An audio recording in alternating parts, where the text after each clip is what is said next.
I'm pretty sure that you, like many of us who want to build a startup, not out of pride or just to want to be rich, but to feel more independent, to feel like you are more free to make your own decision and to also have this kind of joy when working.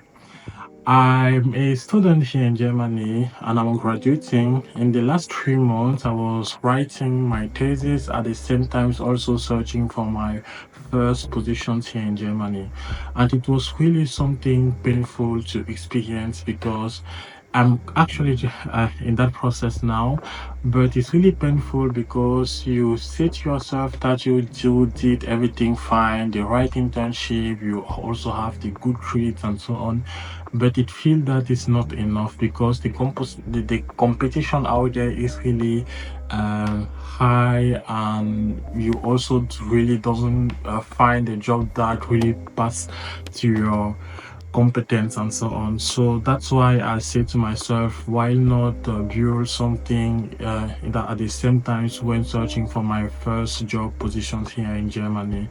And the truth is, many of us also experience this kind of anxiety, this kind of desire to build because we just feel that when we find something like a job, it's another story to stay in that job because day by day you feel like that you are more drained from the work or something. It's just like you expected something when you were reading the job positions and so on, but when you are there it's just like you spent your time in Excel and so on, and you've asked yourself why you were here or why you are doing that, or like that your creativity is not really used in 100%. And that's why I told myself, yeah, let's also look in the art.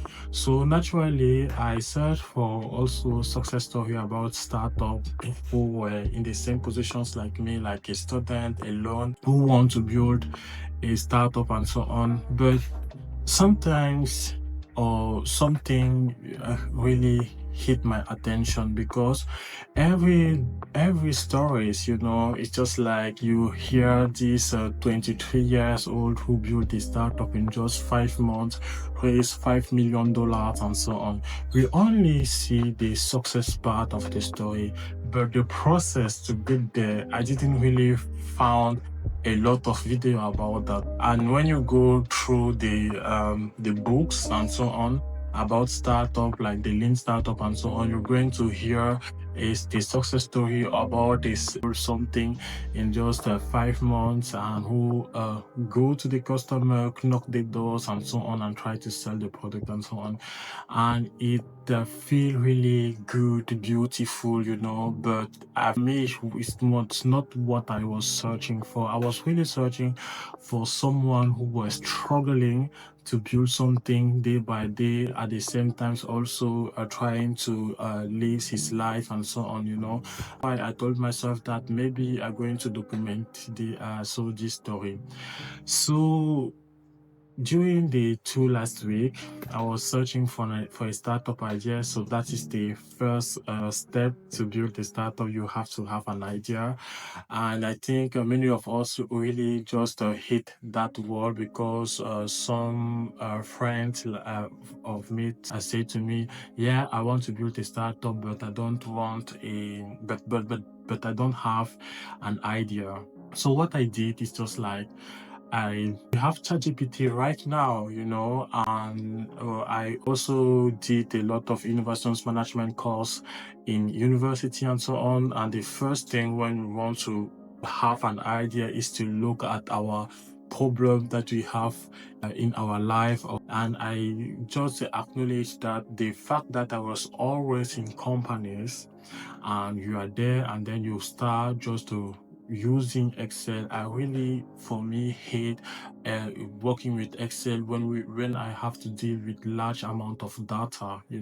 And my cousin also do data analytics. He's a data engineering, and he don't use this kind of tools. It's just like the people in finance always use Excel, but it's look exactly the same work what the data engineering team is trying to do is just like finding a meaning of that data, and working with Excel for me was really painful. Sometimes when the data go too big, Excel is going slowly, and then you have to reconcile many sheets together and so on. So that's why I said to myself, that's the idea. Why not just build like a kind of tools, like a low-code development tools, who can help only financial one to do a kind of operation or calculation every single day in the light of speed.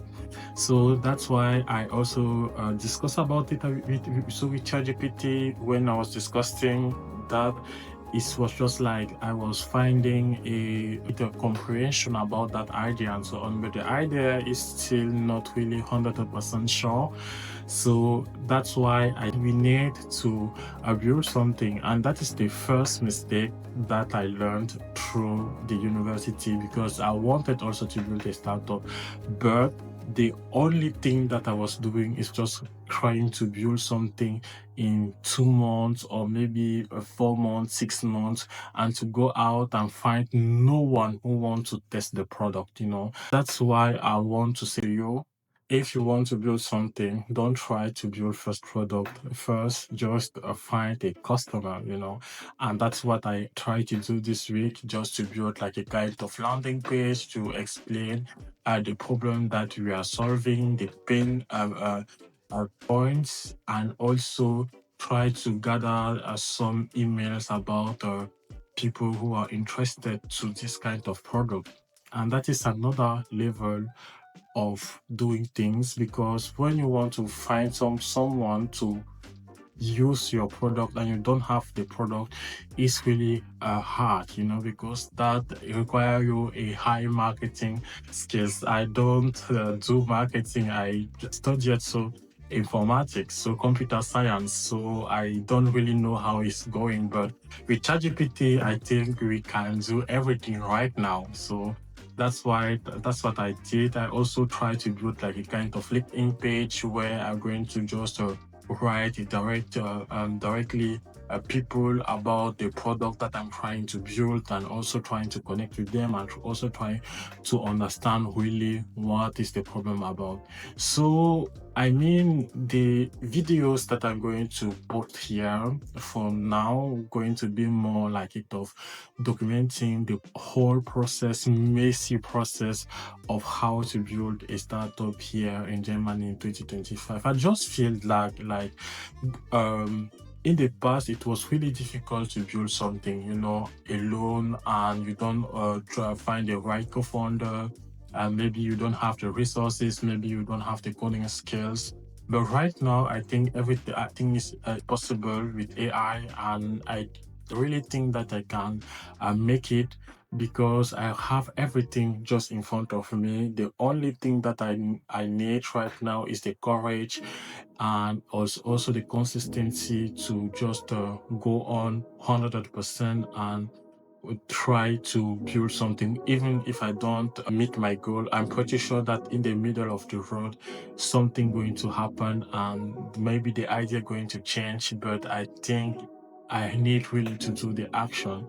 And the second thing is, I want to document this process from day one, because I'm really tired to hear all this success story, but no one is taking your hand and say, hey, look, that's what I did, that's what I did, that's what I did. It's just like a black box, and the people just walking behind curtains, and no one is knowing what's happening behind the scene. And I think that is really sad, because we are in a connected world, and this kind of information just feel that is hide. Going to teach you just general terms, but how it look like in the real life is no one is really talking about. And that's why I say to myself that I don't have the experience in that field, and I'm a beginner, but the thing is, many people is like me, and I'm pretty sure that together we are going to find out maybe how we can navigate this challenge together. So it was really nice to have you here to talk about these feelings and these thoughts that I had in my head for the last 3 months, because for me it was just really important that I also try to express myself in this matter. So see you in the next video, where I'm going to also share the next results about the next week, so you can really follow up along. So if you are really interested in this kind of videos, so just give me a thumb up and subscribe for more. So see you and take care.